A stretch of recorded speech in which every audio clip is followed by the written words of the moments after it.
নেতাজি, অনেক দিন ধরে চিঠি লিখব ভাবছিলাম, কিছুতেই আর হয়ে উঠছিল না। আজ কোনো একটা ঘটনার নিরিখে তোমাকে চিঠি লিখতে বসলাম। ছেলেবেলায় আমাদের দোতলা ড্রয়িং রুমে তোমার ছবি, জন্মদিনে পেতাম বই, সেখানেও তুমি। বাবার গল্পে তোমারই বীরত্ব, দেখতে দেখতে শুনতে শুনতে ক্রমে আমিও তোমার ভক্ত। বাবা বলতেন ইন্ডিয়ার আর একজন নেতাজির দরকার ছিল। মা গাইতেন বীর সুভাষের মহান দেশ। দাদু বলতেন ছেলেটাকে ওরা শেষ করে দিল। ঠাম্মার চোখে তখন আঁচলের খোঁট। এসবের মধ্যে বড় হওয়া আমিও কেমন একটা ঘোরের মধ্যে থাকতাম। ভাবতাম পারতে, তুমি সব পারতে, যদি আর একবার আমাদের মধ্যে তোমাকে পেতাম। আজ উত্তর 40-এও আমার একই ভোর, তুমি পারতে।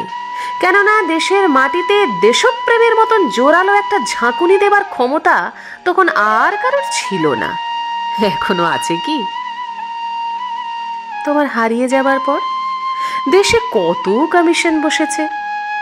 ভারতের পূর্ব, পশ্চিম, উত্তর, দক্ষিণে কোনো পীর, কোনো সন্ত, কোনো দয়ালু বৃদ্ধকে দেখে সবাই ভুল করেছে, ছুটে গেছে তুমি মনে করে, কিন্তু ফিরেছে মাথা নেড়ে। তবু তোমাকে পাওয়ার আশায় বুক বেঁধেছে। তুমি তো শুধু বসুবাড়ির নও, গোটা ভারতবর্ষের মণিকোঠার হীরক, যার আলোর শুদ্ধতা কালোকে সাদা করতে পারে। এই বিশ্বাসে ভর করে সবাই ভেবেছিল তুমি আসবেই, কিন্তু এলে না। কেটে গেল অনেকগুলো বছর, পেরিয়ে এলাম জীবনের অনেকগুলি খোঁজে। তুমি এখন বিমানবন্দরে, সভা সমিতিতে, রিসার্চ ব্যুরোতে, এমনকি ছেলের নামকরণেও। শুধু হৃদয়ে যেন দোলা দেয় না। জানো, তোমার জন্মদিনটা এখন সবাই ছুটির দিন বলে আয়েশ করে উপভোগ করে। আর ছেলেরা, তারা তো এখন দেশের থেকে বিদেশের খবরই বেশি রাখে। আর মেয়েরা, তারাও স্বাধীনতার ভেলায় চড়ে হতচকিত। শুধু মাটিটা কাঁদে, সেই কান্নায় যেন ভূমিকম্প, খরা, এল নিনো বন্যা হয়ে চারিদিক ভাসিয়ে দেয়। এখনো অভিমান করে শুয়ে থাকবে রেনকোজিতে? আজ যখন ঘাড়ের ওপর AK-47 নিঃশ্বাস, রক্তের হরিখেলা ধর্মের জিগিরে, তখন শোনাও সেই আওয়াজ, আমি সুভাষ বলছি। মেয়েটা দৌড়ে এসে বলবে, মা মা মা দেখো, উনি আসছেন। পাশের বাড়ির মেসোমশাই ডাকবেন জানালা দিয়ে, বৌমা আমি বলিনি উনি ফিরে আসবেন।